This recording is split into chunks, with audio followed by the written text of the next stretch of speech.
जेव्हा 12 वर्षांची मुलगी तिसऱ्यांदा गरोदर होते तेव्हा विशाखा एक खूप तज्ज्ञ आणि अनुभवी डॉक्टर होती. तिने वयाच्या 35पर्यंत अगणित केसेस हाताळल्या होत्या. पण त्या दिवशी तिच्याकडे एक अशी पेशंट आली की तिला पाहून तिचा स्वतःवरती विश्वासच बसत नव्हता. ती संध्याकाळची OPD संपवून निघण्याच्या तयारीत होती. तेव्हा एक स्त्री तिच्या साधारण 12-13 वर्षाच्या मुलीला घेऊन तिच्या दवाखान्यामध्ये आली. मुलीकडे पाहिल्यावरती विशाखाला जरा आश्चर्यच वाटलं, कारण तिच्या वयाच्या मानाने तिच्या पोटाचा आकार जरा जास्तच वाटत होता. विशाखाच्या मनात लगेच आलं, कदाचित हिच्या पोटामध्ये पाणी झालं असावं, त्यामुळे हिच्या पोटाचा आकार इतका वाढलेला आहे. विशाखाने जेव्हा त्या मुलीला तपासण्यासाठी पुढे बोलावलं, तिच्या पोटावरती हात ठेवण्याच्या अगोदरच मुलीची आई रडू लागली. तिच्या डोळ्यातून अश्रूंच्या धारा वाहत होत्या. ते पाहून विशाखाला नवल वाटले. तिने तिला विचारले, तुम्ही रडत का आहात? काहीही झालं असेल तर आपण त्याच्यावरती उपचार करू, असे हरून जाऊ नका. विशाखाला वाटले की त्या मुलीची आई तिचे बोलणे ऐकून कदाचित थोडीशी स्थिरावेल, पण प्रत्यक्षात मात्र तसं काहीही घडलं नाही. त्या बाईने सरळ विशाखाचे पाय धरले. ती सांगू लागली, मॅडम, आमची मदत करा, आता सारं काही तुमच्याच हाती आहे.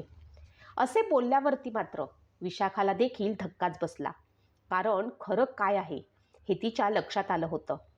विशाखाने त्या मुलीचं वय विचारलं तेव्हा तिच्या आईने तिचे वय 12 वर्ष आहे असे सांगितले. तिची आई सारख्या विनवण्या करू लागली, माझ्या मुलीला वाचवा, आमची अब्रू आता तुमच्याच हाती आहे. विशाखाला तर हे सारं ऐकून धक्काच बसलेला होता. तिने त्या मुलीच्या आईला सांगितले, थांबा, मी काही चाचण्या करून पाहते. तेव्हा ती आई लगेचच म्हणाली, मला माहीत आहे, मी अगोदरच सर्व तपासले आहे. मी तुम्हाला जे सांगत आहे ते सारं काही सत्य आहे. माझी मुलगी गरोदर आहे. तुम्हाला ही गोष्ट पाहिल्याबरोबर कळायला हवी होती, तरी देखील तुम्ही चाचण्या करतो असे सांगत आहात. तेव्हा विशाखाने सांगितले, तुम्हाला हे माहीत असले तरी देखील मला मात्र ज्या आवश्यक आहेत त्या सर्व चाचण्या कराव्याच लागणार आहेत. त्याशिवाय मी पुढील कोणताही निर्णय घेऊ शकत नाही. तुमच्या मुलीवर कुणी अत्याचार केला आहे का? तेव्हा मुलीच्या आईने सांगितले, मला याबद्दल काहीही माहीत नाही. तुम्ही सारं काही हिलाच विचारा. आई तिरस्काराने मुलीकडे पाहत होती. त्यानंतर ती पुन्हा म्हणाली, जर हिच्या वडिलांना ही गोष्ट माहीत पडली तर ते हिला आणि मलाही जगू देणार नाहीत. हे ऐकून चकित होऊन विशाखानं त्या मुलीच्या आईला विचारले, हिचं पोट इतकं मोठं दिसत आहे, तरी देखील तुम्ही म्हणता की हिच्या वडिलांना काहीही समजलेले नाही. त्यांचं कधी हिच्या पोटाकडे लक्ष गेलं नाही का? तेव्हा ती स्त्री आपला आवंडा गिळत म्हणाली, नाही, त्यांना याबद्दल काहीही कल्पना नाही. मीच त्यांना म्हटलं की हिच्या पोटात काहीतरी इन्फेक्शन झालेलं दिसत आहे, म्हणून तिचं पोट असं वाढलेलं दिसत आहे. म्हणून ते मला म्हणाले की हिला डॉक्टरांकडे घेऊन जा आणि उपचार कर. तशी माझी मुलगी खूप हुशार आहे. शिवाय ती जिथे जाते तिथे माझं तिच्यावरती खूप चांगलं लक्ष असतं, कारण ती मुलीची जात आहे. ती इतर कुठेही जात नाही. ती शाळेत जाते. तसे आमच्या शाळेचे वातावरण देखील खूप चांगले आहे. तरीही तिच्यासोबत असे का घडले ते मला देखील कळत नाही. पण विशाखाला मात्र तिचं म्हणणं पटत नव्हतं. एका आईला आपल्या मुलीसोबत काय घडलं याची जराही कल्पना नाही, याचे तिला खूप नवल वाटत होते. इतक्या लहान वयात ही मुलगी गरोदर राहिली म्हणजे कुठेतरी पाणी मुरत आहे, ही गोष्ट ती जाणत होती. तिला तिच्या आईकडे सत्य काय ते जाणून घ्यायचं होतं. म्हणून विशाखाने तिला विचारलं, तुम्ही मला सत्य काय आहे ते सांगा, कारण हिच्या सर्व तपासण्या कराव्या लागणार आहेत. सोनोग्राफी काढावी लागणार आहे. त्याच्याशिवाय याची परिस्थिती काय आहे किंवा कोणता महिना सुरू आहे ते मी सांगू शकत नाही. तिच्यावरती उपचार करण्यासाठी आणि तिला वाचवण्यासाठी हे सारं काही करणं खूप गरजेचं आहे. अगोदर त्या मुलीची आई हे सारं करण्यास नकार देत होती, पण तिला व्यवस्थितपणे समजून सांगितल्यावरती ती सोनोग्राफी करण्यासाठी तयार झाली. पण सोनोग्राफी रूममध्ये जाताना देखील त्या मुलीची आई तिच्यासोबत आली होती. ती मुलीला कुठेही एकटं सोडत नव्हती. त्यामुळे त्या मुलीसोबत तिची आई देखील आतमध्ये आली. जेव्हा विशाखा त्या मुलीची सोनोग्राफी करत होती तेव्हा ती आईसुद्धा सारं काही बघत होती आणि बघता बघताच ती विशाखाला म्हणाली, मॅडम, आमची अब्रू वाचू शकते ना? त्या मुलीच्या आईचे हे बोलणे ऐकून विशाखा मात्र आता खूप चिडली होती. ती म्हणाली, तुम्हाला सतत तुमच्या अब्रूचंच पडलेलं आहे. तुमची एवढीशी मुलगी कोणत्या परिस्थितीमध्ये आहे त्याचा विचार न करता तुम्ही फक्त अब्रू अब्रू घेऊन बसलेला आहात. तिच्यासोबत असं घाणेरडं कृत्य कोणी केलं हे देखील तुम्ही मला माहीत नाही असं सरळ सांगता. तुम्ही मुलीची काळजी घ्यायला हवी होती. मुलगी एकदा मोठी झाली की तिच्या आजूबाजूला कोण आहे, ती कुणासोबत भेटते, बोलते, या सर्व गोष्टींवरती आईनं लक्ष देणं खूप गरजेचं असतं. आता लगेच ह्याच्यावरती मी काहीही निर्णय देऊ शकत नाही. जोपर्यंत सोनोग्राफीचा रिपोर्ट येत नाही तोपर्यंत आपण कोणत्याही गोष्टीचा निर्णय घेऊ शकत नाही. खरं तर विशाखाला सारं काही समजलं होतं, पण तिने मात्र त्या मुलीच्या आईला काहीही सांगितलं नाही. या मुलीच्या आईला काय सांगावं आणि कसं सांगावं हा प्रश्न तिला पडलेला होता. काही वेळानंतर तिनं त्या मुलीच्या आईला केबिनमध्ये बोलावलं. हे बघा, तुमच्या मुलीची तब्येत खूपच नाजूक आहे. या प्रकरणामध्ये आपण काहीही करायला गेलो तर त्यात तिचा जीव देखील जाऊ शकतो. त्यामुळे तुम्ही आता तिची खूप जास्त काळजी घेतली पाहिजे. कारण तुम्ही जेव्हा तिची काळजी घ्याल, तिला जीव लावाल, तेव्हाच तिचं जगणं सोपं होईल. तसेही तुम्ही तुमच्या मुलीची आई आहात. तुम्ही थोडंसं तिच्यासोबत वाईट वागणार आहात. तुमची मुलगी गरोदर आहे आणि मुलीची गर्भधारणा होऊन 6 महिने होऊन गेलेत. अशात मी जर का गर्भ पाडण्याच्या गोळ्या तुमच्या मुलीला दिल्या तर तिच्या जीवाला खूप मोठा धोका होईल. आयुष्यभर तिला या गोष्टी सोबत लढावं लागेल. त्यामुळे आपण तिच्या बाळाला मारू शकत नाही. तुम्ही आता असं करा की तुमच्या मुलीला घरी घेऊन जा आणि तिची व्यवस्थितपणे काळजी घ्या. बाळाला जन्म घेऊ द्या. कोणतंही चुकीचं काम करणं आता योग्य नाही आणि केलंही असतं तरी तुमच्या मुलीचं वय खूप कमी आहे. तिचा यात जीवही जाऊ शकतो. त्यामुळे तुम्ही तिला घरी घेऊन जा आणि ज्या गोळ्या औषधं मी लिहून दिलेले आहेत ते तिला सर्व काही वेळेवर द्या. तिची काळजी घ्या. विशाखाने सारं काही खरं त्या मुलीच्या आईला सांगून दिलं. पण त्या मुलीची आई मात्र रडू लागली आणि म्हणू लागली, डॉक्टर, असं करणं शक्य नाही. जर मी तिला घरी घेऊन गेले आणि तिच्या वडिलांना, माझ्या पूर्ण कुटुंबाला हे सगळं माहीत पडलं तर बाळ जन्माला येण्या अगोदरच माझ्या मुलीला जिवंत मारलं जाईल. मला तुम्हीच सांगा, तुम्ही जर माझ्या जागेवर असत्या तर तुम्ही ही मुलगी गरोदर असती तर तुमचा नवरा तिला माफ करेल का? तुम्हाला माफ करेल का? कारण कोणत्याही गोष्टीचा आरोप अगोदर त्या मुलीच्या आईवरच लागत असतो.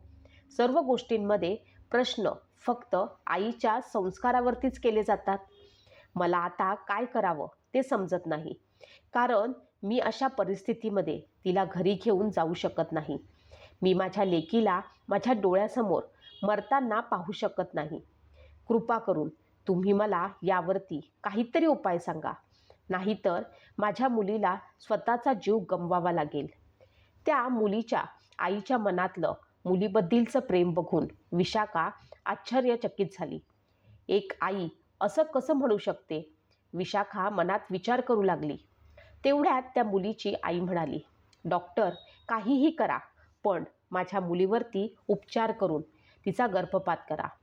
अशीही यात आहे, ती मृत्यूच्या जवळ आहे आणि तशीही तुमच्याकडून हे होणार नसेल तर काहीतरी दुसरा उपाय सांगा. त्या मुलीच्या आईची विनवणी हृदयाला भेदणारी होती. ती रडत होती. ती मुलगी देखील आपल्या आईकडे बघत होती. गर्भपात करणे तर आता शक्य नव्हतं. त्याच्यामुळे विशाखानं त्या मुलीच्या आईला एक पर्याय सांगितला. या मुलीला बाळंत होईपर्यंत माझ्या दवाखान्यातच ठेवू शकता. बाळंत झाल्यानंतर तुम्ही तिला घरी घेऊन जाऊ शकता. विशाखाच्या या बोलण्यानं त्या मुलीच्या आईला आनंद झाला आणि तिने लगेचच त्या गोष्टीसाठी परवानगी दिली. ती म्हणाली की आपण असंच करू. मी हिच्या वडिलांना सांगते की मी आपल्या मुलीला काही दिवसांसाठी माझ्या बहिणीच्या घरी पाठवत आहे आणि माझ्या बहिणींनाही याबद्दल मी सगळं सांगितलेलं आहे. त्या नक्कीच माझी मदत करतील. तुम्ही माझ्यासाठी इतकं काही करत आहात त्याबद्दल मी तुमची खूप खूप आभारी आहे. पण मला यासाठी किती पैसे द्यावे लागतील तेवढे सांगा. पण त्या मुलीच्या आईकडे पाहून त्या मुलीची आई फारच खंगलेली दिसत होती. तिचा तो केविलवाना चेहरा पाहून विशाखा तिला म्हणाली, तुमची अवस्था आणि तुमच्या मुलीची दयनीय परिस्थिती पाहून मी तिला इथे ठेवण्याचा निर्णय घेत आहे. त्यासाठी मला पैसे नको. विशाखाचे असे बोलणे ऐकून त्या आईच्या जीवात जीव आला. तिलाही हेच वाटत असावं, कारण की ती आधीच खूप जास्त काळजीत दिसत होती.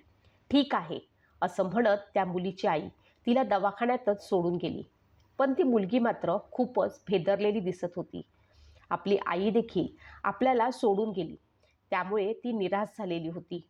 विशाखाने जेव्हा तिच्याजवळ गेली, तिच्या डोक्यावरून तिनं प्रेमानं हात फिरवला, तेव्हा त्या मुलीला थोडंसं हायसं वाटलं. विशाखाने तिला विचारलं, तू शाळेत जातेस का? कारण तिला असे वाटत होते की हिच्यासोबत शाळेत किंवा इतर ठिकाणी काहीतरी वाईट झालेलं आहे आणि त्यामुळेच ही गरोदर राहिली आहे. पण खूप कसून चौकशी केल्यावर देखील असे समजले की तसे काहीही नव्हते. त्यातल्या त्यात ती मुलगी घाबरलेली देखील दिसत नव्हती. तिच्या मनामध्ये असे काही विचार असतील असेही तिच्याकडे बघून अजिबात वाटत नव्हते. कदाचित तिला तर काही माहीतच नसावं की तिच्यासोबत काय झालं आहे आणि ते कुणी केलं आहे. ती मुलगी निरागसपणे आपल्या पोटावरून हात फिरवत होती आणि विशाखाला विचारत होती, डॉक्टर, खरंच मला बाळ होणार आहे का? मी इतकी लहान आहे, मग मी आई कशी होणार? तेव्हा विशाखाने होकार दिला. आता तुला तुझी खूप काळजी घ्यावी लागणार आहे असे सांगितले. त्यानंतर बऱ्याच वेळाने बोलता बोलता विशाखाने तिच्याशी संवाद साधताना तिच्यासोबत काही गैरवर्तन तर झाले आहे का असे विचारण्याचा प्रयत्न केला, पण काहीही उत्तर मिळाले नाही. एके दिवशी मात्र तिनं या गोष्टीसाठी होकार दिला, पण नेमकं काय हे मात्र तिला सांगता येत नव्हतं. दुसऱ्या दिवशी पुन्हा त्या मुलीची आई आली आणि त्या मुलीसाठी काही खाण्याच्या वस्तू आणि कपडे घेऊन आली. त्यानंतर त्या मुलीच्या आईनं विशाखाला सांगितलं, मी रोज माझ्या मुलीला भेटण्यासाठी येत जाईल. तिची मुलगी देखील आपल्या आईची आठवण काढत असे, परंतु नंतर परत चिंतेत पडत असे की आपल्यासोबत नेमकं हे काय घडत आहे, आपलं पोट इतकं पुढे का येत आहे, आपल्याला इतका त्रास का होत आहे. ती मुलगी आता विशाखासोबतच हॉस्पिटलमध्ये राहत होती. तिचे दिवस देखील आता भरत आले होते. खरं तर विशाखाला टेन्शन देखील आलं होतं की ह्या मुलीची केस जर मीडियापर्यंत गेली तर तिचं हॉस्पिटल बंद पडण्याची वेळ येईल. जर हिच्यासोबत काही बरं वाईट झालं तर त्याचं उत्तर तिला द्यावं लागणार होतं. तिने तिच्या आईला तर सांगून दिलं होतं की तुम्ही काळजी करू नका, मी आहे, तुमच्या मुलीची ही केस माझ्या हातात आहे, मी सगळं सांभाळून घेईन. त्यामुळे मी तुमच्या मुलीला नक्कीच वाचवेल. ती लहान आहे, या सगळ्या गोष्टीचा तिच्या येणाऱ्या आयुष्यावरती कुठल्याही प्रकारचा काहीही परिणाम होणार नाही. तुम्ही देवाकडे प्रार्थना करा आणि माझ्यावरती विश्वास ठेवा. असेच थोडे दिवस गेले. त्या मुलीने 2 जुळ्या मुलांना जन्म दिला. तेही खूप सुंदर आणि देखणे होते. आत्तापर्यंत विशाखाने अशी केस कधीही पाहिली नव्हती. तिचे जुळे मुलं अगदी व्यवस्थित होते, परंतु त्या मुलीची तब्येत मात्र आता खूप गंभीर होती. आता मात्र ती मुलगी थोडी थोडी सुधारली होती. विशाखाने परत तिला तिच्यासोबत काही घडले आहे का असं विचारलं, पण ती मात्र काहीही उत्तर द्यायला तयार नव्हती. तिला आता जुळी मुलं झाली होती. तिने 2 जुळ्या मुलांना जन्म दिला होता आणि हे खरं होतं. आता तिची आई त्या मुलीला घेऊन निघून गेली. तुमच्या मुलीने 2 मुलांना जन्म दिला आणि मी ते मुलं एका अशा कुटुंबाला देऊन टाकले ज्यांना कधी मूल होऊ शकत नाही. परंतु ही गोष्ट आता कधीच कुणाला सांगू नका, अशी विनवणी त्या मुलीच्या आईनं विशाखाला केली. आता त्या मुलांची काळजी करू नका, ते खूप चांगल्या हातात आहेत. त्या मुलीच्या आईने सुटकेचा श्वास सोडला आणि तिचे आभार व्यक्त केले. विशाखाच्या पाया पडत ती म्हणाली, मी तुमचे हे उपकार कधीच विसरू शकणार नाही. माझ्या घरातील परिस्थितीमध्ये तुम्ही देवासारख्या मला धावून आलात आणि मदत केलीत. आता ती आपल्या मुलीला घेऊन निघून गेली. तिच्या आईने वडिलांना सांगितले होते की मी आपल्या मुलीला माझ्या बहिणीकडे घरी ठेवून आली आहे. परंतु तिच्या वडिलांना जास्त काही फरक पडला नव्हता, कारण त्यांच्याकडे मुलांना द्यायला जास्त वेळच नसतो. आता ती मुलगी परत तिच्या घरी आनंदाने राहत होती. विशाखा देखील आता ते प्रकरण विसरण्याचा प्रयत्न करत होती तरी देखील तिच्या डोक्यात सारखा मात्र तोच विचार येत होता. तिच्या डोळ्यासमोर सारखी ती मुलगी राहत होती. तिला सारखे असे वाटत होते की ती मुलगी तिच्यासोबत काहीतरी बोलण्याचा प्रयत्न करत होती, परंतु कोणत्या तरी गोष्टीला घाबरून ती काही सांगत नव्हती. जेव्हा ती मुलगी आणि तिची आई निघून गेली तेव्हा एक नर्स विशाखाच्या जवळ येत म्हणाली, डॉक्टर, तुम्हाला नाही वाटत का या मुलीच्या आईचं वागणं जरा वेगळंच आहे? खरं तर विशाखाला तिच्या आईवरती संशय येत होता, पण ती ते सगळं काही तिथेच विसरून गेली, कारण तिच्याकडे इतका विचार करायला वेळ नव्हता. आता तसेही सगळं ठीक आहे म्हणून विसरून जाण्याचा प्रयत्न विशाखाने सुरू केला होता. तिच्या तर ध्यानीमनी देखील नव्हतं की त्या मुलीला परत एकदा तिच्याकडेच यावे लागेल आणि परत एकदा तिला तिचा चेकअप करावं लागेल. खरं तर आता विशाखाला असे वाटत होते की ती आई आपल्या मुलीसोबत काही घडलं आहे त्यानंतर आपल्या मुलीची खूप काळजी घेईल, तिला एकटं सोडणार नाही, त्या मुलीच्या प्रत्येक गोष्टीवरती नजर ठेवेल. खरं तर ती तेव्हा हाच विचार करायची की आयुष्यातील ही तिची शेवटची आणि पहिलीच केस होती, परंतु परत तेच झाले. जो विचार विशाखानं कधी केला नव्हता.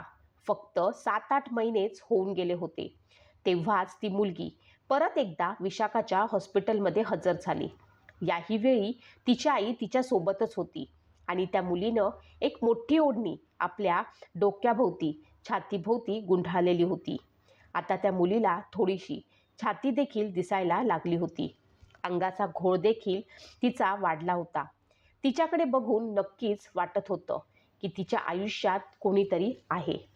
खरं तर विशाखाने परत मनात विचार केला की ह्यावेळी दुसरे काहीतरी गोष्ट असेल म्हणून हे तिच्याकडे आले असतील. ती त्यांना विचारते, काय झालं, सगळं ठीक आहे ना, आता का आला आहात? तेव्हा त्या मुलीची आई म्हणते, डॉक्टर, पहिल्यासारखाच पुन्हा गोंधळ झालेला आहे. असे बोलत ती आई पुन्हा रडू लागली. काय गोंधळ? प्रश्नार्थक नजरेने विशाखाने विचारले.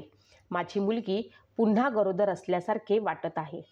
त्या मुलीकडे पाहून विशाखाला देखील काहीतरी वेगळंच वाटत होतं. त्या 12 वर्षाच्या मुलीसोबत पुन्हा एकदा दुष्कर्म केलं गेलं होतं. यावरती विशाखाचा विश्वासच बसत नव्हता की इतक्या लहान निरागस मुलीसोबत हे असं कोण करत असेल. तिला इतका छोट्याशा वयामध्ये किती कठीण गोष्टींचा सामना करावा लागत आहे आणि दुसरीकडे तिच्या आईला या गोष्टीबद्दल काहीही माहिती नाही. असे विशाखा तिच्या आईला म्हणू लागली. तुम्ही म्हटले होते की तुमच्या मुलीच्या आयुष्यात असं कुणीही व्यक्ती नाही, तिच्या आजूबाजूला असं कुणीही नाही, तिच्यासोबत असं कृत्य करू शकतात. मग तुमची मुलगी पुन्हा वारंवार गरोदर का राहत आहे? तुम्ही अशी कशी आई आहात? साधं तुम्हाला तुमच्या मुलीकडे लक्षही देता येत नाही. विशाखाने असे बोलल्यावरती त्या मुलीची आई पुन्हा रडू लागली आणि म्हणाली, डॉक्टर, मी खरंच बोलत आहे. माझ्या मुलीच्या आयुष्यात कुणीच पुरुष नाही. ना तिच्या आजूबाजूला कुणी असं आहे की जो तिचा फायदा घेतो. इथे माझेच पाय थरथर करत आहेत जेव्हा मला समजलं की माझी मुलगी पुन्हा गरोदर आहे म्हणून. मी तिला तुमच्याकडे घेऊन आली आहे. मी जो विचार करत आहे ते तुम्ही तपासून पहा. खरंच माझी मुलगी गरोदर आहे का? कारण मी सगळ्यात अगोदर तिला इथेच तुमच्याकडे घेऊन आलेली आहे. कारण तिच्याबद्दल तुम्हाला सगळं काही अगोदरच माहीत आहे. त्यामुळे दुसरीकडे अब्रू जायच्या भीतीनं मी कुठेही गेली नाही. त्यामुळे तुम्हीच आता काहीतरी करा. देव करो मी जो विचार करत आहे ते सगळं खोटं असो. माझी मुलगी गरोदर नसावी आणि जर असेल तर ती जिवंतपणे परत मरेल. कारण आता सारखं मी माझ्या मुलीच्या वडिलांपासून या सर्व गोष्टी लपवून ठेवू शकत नाही. आता मात्र माझ्या आयुष्यात खूप मोठं वादळ येणार आहे आणि त्याने माझं पूर्ण आयुष्य संपणार आहे. त्या आईची चिंता बघून विशाखा तिला म्हणाली, तुम्ही शांत व्हा. मी मुलीची टेस्ट करून पाहते. जोपर्यंत रिपोर्ट येत नाही तोपर्यंत काहीही अंदाज येऊ शकत नाही. पण विशाखा त्या मुलीला अल्ट्रासाऊंडच्या रूममध्ये घेऊन जाते. तेव्हा अल्ट्रासाऊंडच्या स्क्रीनवर तिची नजर पडताच तिच्या पायाखालची जमीन सरकते. तिचे डोळे मोठे होतात. सोबत ती असा विचारही करू शकत नसते की परत या मुलीसोबत दुसऱ्यांदा तीच पुनरावृत्ती झालेली आहे. आता मात्र ती त्या मुलीच्या आईला सगळं खरं सांगून देते की तुमची मुलगी गरोदर आहे. तिची आई रडू लागते आणि म्हणते, डॉक्टर तुम्ही विचार करत असाल की मी अशी कशी आई आहे जी आपल्या मुलीसोबत इतकं सारं घडूनही तिच्याकडे लक्ष देत नाही. तिला तिच्याबद्दल काहीही एक माहिती नाही. पण खरंच सांगते मला याबद्दल काहीही माहिती नाही. माझं पूर्ण लक्ष माझ्या मुलीवरती असतं. पण हे असं सारं का आणि कधी घडत आहे, कोण करत आहे ते मात्र मला खरंच माहीत नाही. आता आम्ही काय करू काहीच समजत नाही असं झालेलं आहे. तेव्हा विशाखा त्या मुलीच्या आईला म्हणते, तुम्ही जास्त टेन्शन घेऊ नका. पहिल्यासारखी वेळ येणार नाही. मी तुम्हाला काही गोळ्या लिहून देते. त्यांनीच सगळं काही ठीक होईल. परंतु मला आता एकच सांगायचं आहे, परत अशा घटना वारंवार घडत राहिल्या, आपल्याला तुमच्या मुलीला गोळ्या देऊन गर्भपात करावा लागला तर तिच्या आयुष्यात पुढे जाऊन तिला खूप मोठ्या समस्यांना सामना करावा लागू शकतो. तिच्या जीवाला सुद्धा यात खूप मोठा धोका आहे. कारण मुलीचं वय अजून काहीच नाही. तुम्हाला देखील माहीत आहे की तिची तब्येत आता कशी आहे. त्यात परिस्थिती खूप नाजूक. त्यामुळे तुम्हाला तुमच्या मुलीची खूप काळजी घ्यावी लागेल. त्यावरती तिची आई म्हणाली, ठीक आहे डॉक्टर तुम्ही गोळ्या लिहून द्या. मी माझ्या मुलीची काळजी घेते. पण माझ्यावर विश्वास ठेवा. मला खरंच माहीत नाही माझ्या मुलीसोबत हे कोण करतात. तेव्हा विशाखा तिला म्हणते, खरं तर मी तुमच्या मुलीसोबत या विषयावरती बोलले की तिला कोण त्रास देत आहे का.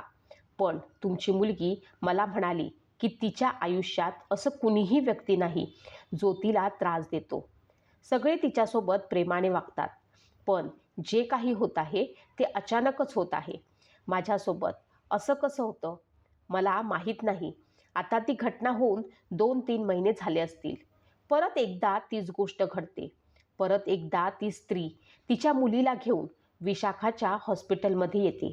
परंतु आता मात्र विशाखाच्या तळपायाची आग मस्तकात गेलेली होती. तिला त्या स्त्रीचा खूप म्हणजे खूपच राग येत होता. तिला वाटत होतं की हे सगळं ती मुद्दामून करत आहे. कारण असं तर होऊ शकत नाही की एखादी मुलगी गरोदर राहिली आणि तिच्या आईला त्याचं काहीही कारण माहीत पडणार नाही. यावेळी विशाखाने रागाने फक्त गोळ्या लिहून दिल्या. त्या मुलीची आई मात्र खूप चिंताग्रस्त दिसत होती. तिच्या डोळ्यातून पाणी येत होतं आणि अंग देखील थरथर कापत होतं.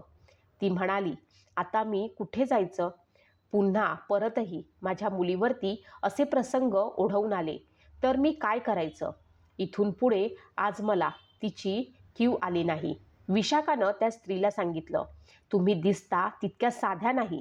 कारण आजच्या काळामध्ये असं कुणीच राहू शकत नाही. खरं तर मला असं वाटत आहे की तुमच्या मुलीसोबत जे काही घडत आहे ते तुमच्या स्वतःच्या घरातच घडत असेल. बहुतेक तुम्ही दुसरं लग्न केलं असेल. या मुलीसोबत जे काही घडत आहे तो तिचा सावत्र बापच करत असेल किंवा अजून काही ओळखीतल्या व्यक्ती तिच्यासोबत हे करत असतील, जे तुम्ही माझ्यापासून लपवत आहात. आता तर मी काही करू शकत नाही. फक्त एकच सांगेन, तुमच्या मुलीची काळजी घ्या. तुम्ही स्वतः 24 तास तिला आपल्या डोळ्यासमोरच ठेवा. जर असं केलं तेव्हाच अशा गोष्टी परत घडणार नाहीत. तेव्हा त्या मुलीच्या आईनं मला सांगितलं, डॉक्टर मॅडम, माझ्यावरती विश्वास ठेवा. मी 24 तास माझ्या मुलीला माझ्या डोळ्यासमोरच ठेवते. मी फक्त तिला शेजारीच असणाऱ्या मंदिरात मंत्र श्लोक शिकण्यासाठी पाठवते आणि एका शाळेत पाठवते. बाकी माझी मुलगी माझ्या डोळ्यासमोरच असते आणि मी खूप मनापासून तिची काळजी करते. आमचं बोलणं चालूच होतं की माझ्या केबिनमध्ये अजून एक पेशंट आला. या मुलीच्या वयाची मुलगी आपल्या आईसोबत हॉस्पिटलमध्ये आली होती. त्या मुलीची आई विशाखाजवळ येत म्हणाली, डॉक्टर, मला तुमच्याशी खूप अर्जंट बोलायचं आहे. मी सगळ्यांसमोर बोलू शकत नाही. तेव्हा विशाखाने बघितलं की त्या स्त्रीसोबत देखील एक लहान मुलगी होती. ती देखील आई विशाखाकडे विनवणी करत होती. त्या मुलीकडे बघून विशाखाला पहिल्या मुलीची आठवण झाली, जिची तिने इतकी जोखमीने डिलेव्हरी केली होती आणि तिला जुळे मुलं झाले होते. विशाखा आता तिच्यासमोर बसलेल्या त्या स्त्रीला आणि तिच्या मुलीला घरी जाण्यास सांगते आणि त्या दुसऱ्या स्त्रीला तिच्या मुलीसोबत आतमध्ये बोलावते. कारण ते पहिल्यांदाच विशाखाच्या हॉस्पिटलमध्ये आलेले होते. त्या मुलीचं चेकअप करायला लागते. तिलासुद्धा खूप पोटाचा त्रास होत होता. हेही तिची आई म्हणत होती, माझी मुलगी रोजच पोटाच्या त्रासानं खूप रडते. ती आई सांगत होती, माझ्या मुलीसोबत रोजच वेगवेगळ्या गोष्टी घडत आहेत. या गोष्टी फक्त लग्न झालेल्या स्त्रियांसोबतच घडू शकतात. विशाखानं त्या मुलीच्या चेहऱ्याकडे पाहिलं आणि त्या क्षणात तिला समजलं की या मुलीसोबतसुद्धा पहिल्या मुलीसारखंच काहीतरी वाईट कृत्य घडलेलं असावं. विशाखानं त्या मुलीचा देखील अल्ट्रासाऊंड केला. त्या अल्ट्रासाऊंडचे रिपोर्ट बघून तिच्या पायाखालची जमीन पुन्हा एकदा सरकली. तिला काय करावं ते समजत नव्हतं, कारण ती मुलगीसुद्धा गरोदर होती. तिचं डोकं अगदी सुन्न झालं. तिने सरळ सांगून टाकलं की तुमची मुलगी गरोदर आहे. तिचं बोलणं ऐकून ती आई स्वतःचं डोकं पकडून बसली आणि म्हणू लागली, हे कसं शक्य आहे? असं होऊ शकणार नाही. माझी मुलगी खूप साधी आहे. ती कुणाच्याही वाटेला जात नाही. ती असं काही करू शकणार नाही. तेव्हा त्या स्त्रीला विशाखा तिच्याकडे आलेल्या पहिल्या मुलीच्या केसबद्दल सांगते. आता ती आईसुद्धा घाबरते, परंतु आता या केसवर वारंवार आपल्याकडे येत आहेत. इतक्या निरागस लहान मुलींसोबत इतकं वाईट कृत्य होत आहे, हा विचार करूनच विशाखाला राहावलं नाही. ती सरळ पोलीस स्टेशनमध्ये गेली आणि त्या मुलीबद्दल तिथे असणाऱ्या पोलिसांना सांगितलं. पण बदनामीच्या नावामुळे कुणीच पोलिसांकडे जात नव्हतं. त्या पोलीस चौकीमध्ये एक पोलीस कॉन्स्टेबल खूप चांगले होते. त्यांनी विशाखाला सगळं बोलणं ऐकून घेतलं आणि कसून चौकशी करायला सुरुवात केली. त्यांनी एक टीम बनवली आणि त्या मुलीच्या शाळेत साध्या गणवेशात पोलिसांची टीम जाऊन पोचते. तेव्हा त्या पोलिसांना समजतं की या दोन्हीही मुली एकाच गल्लीत राहतात, एकाच गावात राहतात आणि एकाच शाळेत जातात. जेव्हा पोलिसांनी शाळेत चौकशी केली तर शाळेबद्दल काहीही एक वाईट पोलिसांच्या हाती लागलं नाही. बस ड्रायव्हरसुद्धा चर्चा केली तेव्हा देखील काहीच वाईट समोर आलं नाही. आता मात्र पोलिसांकडे फक्त एकच पर्याय होता, त्या मुलीच्या गल्लीत राहतात त्या लोकांची चौकशी करणे. खरं तर आता गल्लीत पूर्ण चौकशी केल्यानंतर ज्या व्यक्तीचे नाव समोर आलं होतं ते सगळ्यांसमोर बोलून पोलिसांच्या जीवालाही धोका होता. गावातच मंदिरात एक पंडित राहत होते, जे देवाची मनोभावे सेवा करायचे. सगळ्यांना त्यांचे भविष्य सांगायचे आणि लोकसुद्धा त्यांची प्रचंड मोठ्या प्रमाणात सेवा करायचे. आजारी लोकांना तो पंडित बरं करायचा. तो पंडित 10 वर्षांपासून तिथेच सेवा करत होता. मुलं मुली आजारी पडले तरी हा पंडित त्यांना आयुर्वेदिक औषधं देऊन बरं करायचा. मंदिराला लागूनच एका घरामध्ये तो राहत होता. नेहमीच देवांचे फोटो हातात घेऊन लोकांना भविष्य सांगायचा. देवा ब्राह्मणांना ज्ञान द्यायचा, मंत्र श्लोक म्हणायचा. त्याच्यामुळे त्याच्यावरती कोणी संशय घेणं शक्य नव्हतं. सगळ्यांचा त्याच्यावरती डोळे झाकून विश्वास होता, कारण लहान लहान मुलांना तो पंडित मंत्र श्लोक शिकवायचा. त्याच्या पालकांकडनं तो कधीही पैसे देखील घ्यायचा नाही. त्या पंडिताचा एक परिवार देखील होता. 2 मुलं, बायको. त्या पंडिताची बायको 3 वर्षांपूर्वी मंदिरात सगळ्या मुलांना पोथी पुराण सांगायची, देव ब्राह्मणांच्या गोष्टी सांगायची, मंत्रपाठ करायला सांगायची आणि शिकवायची देखील. परंतु तिने वर्षापूर्वी ती कुठेतरी आपल्या प्रियकरासोबत पळून गेली, आपल्या मुलांना घेऊन, असे त्या पंडिताने गावकऱ्यांना सांगितले. आपल्या बायकोने आपल्याला धोका दिला. तिचा दुसऱ्या पुरुषासोबत संबंध होता.